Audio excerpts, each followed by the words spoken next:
Testing 1, 2.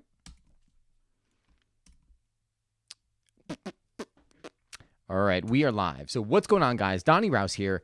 And this one is, again, something inspired from my recent day as well, last couple days.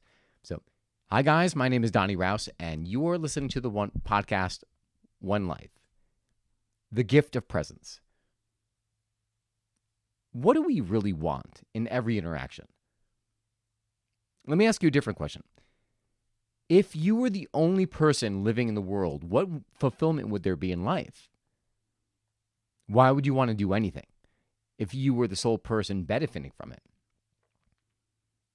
So I think we can all agree that if we were the only persons living on this planet, that life would suck, right? There would be no juice. There would be nothing to make us want to do anything, to improve, to go out and have fun, because we would be alone. So how is that any different in the interactions you have with the people that you love every single day? This podcast is inspired by a few interactions that I had with the people around me, basically my family and some of my friends.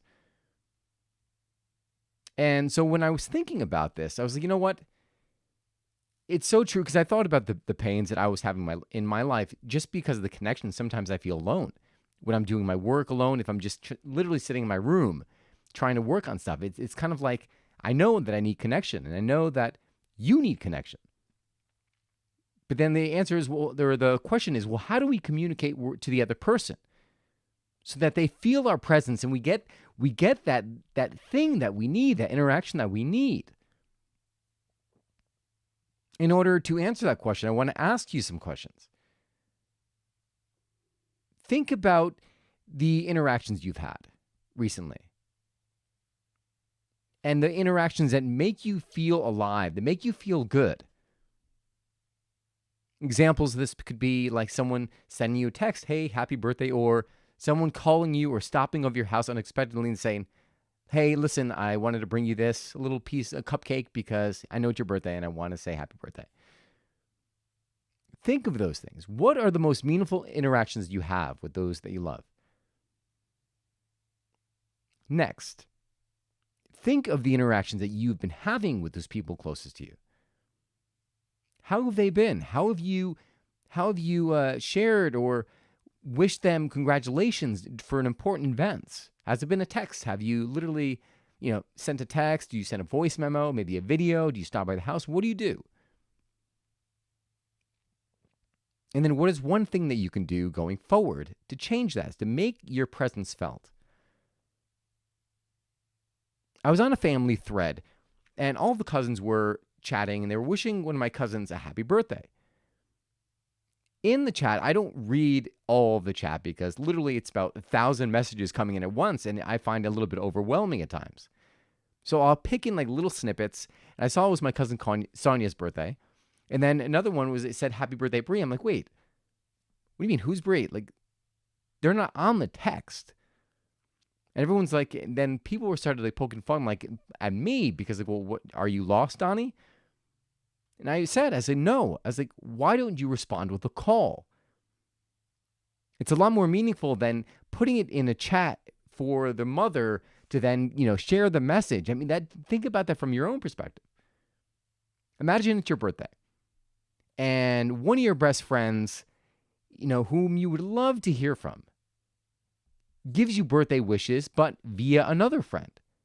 So they say, hey, Donnie, yeah, Jamie says happy birthday. And Jamie's a good friend of yours or a family member. You're like, well, why doesn't she just call me herself? Why would she tell you? Right? So there's an incongruency here because these people that mean so much to us in our lives need and want our presence. But yet we get stuck in this busyness of, because, life gets busy. But if life is getting busy, you're choosing the wrong thing to let go of. You're choosing the wrong thing to rush. Right? Because in the end, it's those interactions, it's the relationships you have with your family and your friends that really matter. I was doing production yesterday. I was brewing cold Roman.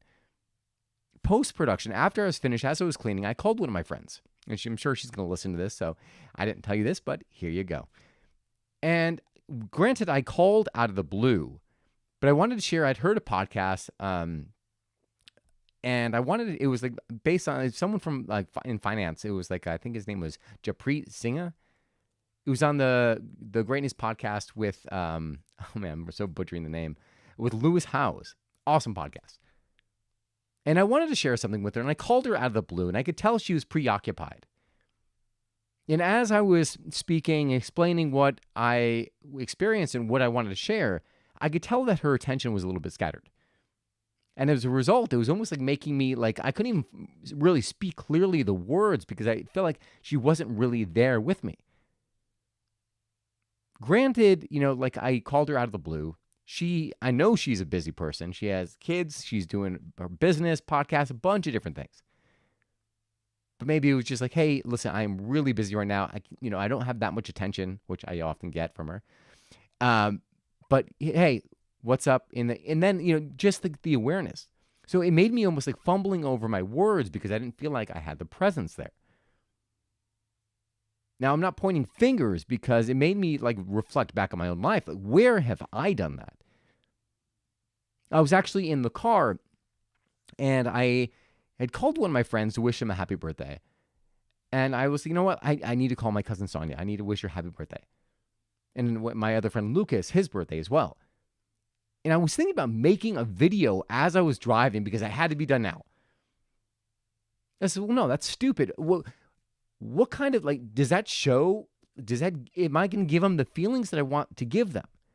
By me making it look all right, driving and, trying to look at the camera maybe, or not even looking at the camera. Like if that were me, how would that make me feel? It would be no different than saying a text saying, hey, happy birthday, because I'm not giving the camera, even if it's just through the camera, I'm not giving it my full presence. So as a result, I put it off and I'm actually going to do it right after this. I wanted to get while I was motivated to do the podcast, I wanted to come on here. So again, let's go back to what gets in the way in the first place. It is this bullshit that there's too many things coming at us and that we can't respond to anything. So we literally respond shitty to the things that are most important to us when it's everything else that should be waiting, right? The demands for work, there's so many demands about us. There's always going to be demands around us. But it's up to you to choose where you're going to put those focus and the things that are most important to you. So what is most important to you? Who is most important to you, I should say? So let's bring it back around full circle. Let's think of the contacts, the interactions you've had with the people you love that really left you feeling warm inside, that were really heartfelt. Where all of a sudden, maybe you were having a really bad day and all of a sudden you had one interaction with somebody and it literally changed the entire day, the way the entire day unfolded.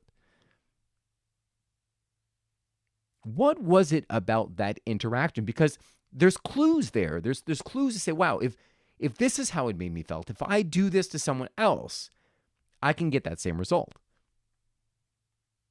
So we're looking for the formula. And next, let's get real with ourselves. So how have we been interacting with other people? Right? What have we just been sending text messages? Are we, when we're with the person, are we not even really there, right? You're out to dinner with a friend and they're talking to you, but they're looking down at their phone, sending texts, uploading their dinner to Instagram. Like, who the hell cares? Who cares? Not to say that it's bad, but you're doing it at the cost of the person who is sitting right in front of you. If both of you are doing it, then shame on both of you, right? Where have you been wrong? And it's not to point fingers, it's to bring awareness.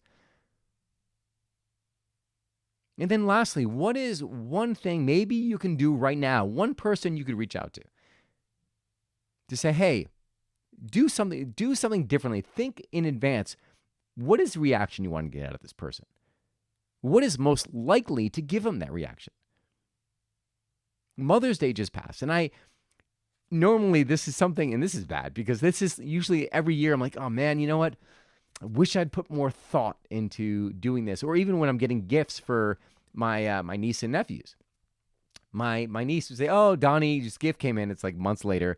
She's like, oh, it's because he likes to get gifts on the day of my birthday. So I am at fault for that. I acknowledge it.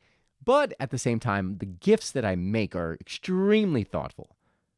And so yesterday I was bringing a gift to my niece, Ollie.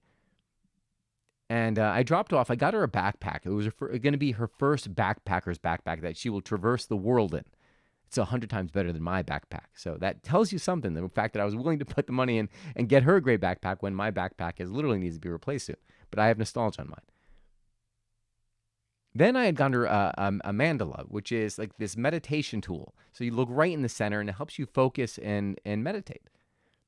And then the last thing I got her these things, if I'm pronouncing it correctly, it's a Hanafuka. These earrings from one of my favorite manga called Demon Slayer.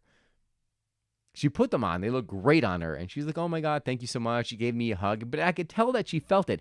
Granted, I gave it to her late, but I could tell she felt it because everything that I gave her was very heartfelt. I am also taking her on her first backpacking trip abroad. So the reason I tell you this is just to put thought into the things that matter. Put thought into the people who matter in your life. And when you're feeling flustered, when you're feeling like life is crazy and it's beyond your control, pause and say, well, what is really important to me? What are the reactions I want to have? How do I want the person who I'm going to spend time with to feel the interaction? And let that be your guide. Going back to what I said in the beginning, the quality of your life is the quality of your relationships. So, lesson for you as well as myself. Again, most of the time when I'm doing these podcasts, I'm literally here reflecting on my own life, giving myself life-saving suggestions or whatever. I can't even think right now. But I'm giving myself these inputs to say, hey, remember, this is what's important. So I'm hoping by sharing myself, I remember this, but also that it impacts your life. So this podcast is going to be changing a bit. I'm going to be doing more things, interviewing more people around people who I feel are living an exemplary life on their terms, life where they have passion, joy, excitement, are in great health. And I'm going to start bringing different content to you in that way. So this way, you could start to build on all the different areas of your life. So I hope you enjoyed this podcast. If you did, please consider subscribing so this way you don't miss a single episode. If you have any questions or if you would like to comment, I would love to hear it. You can reach me by visiting my website at DonnieRouse.com. Again, DonnieRouse.com. There, again, you can subscribe. And thank you so much for tuning in. I appreciate your presence here. And God bless. I wish you nothing but the best in life. Remember this, you only get one life. Live it. Thank you so much.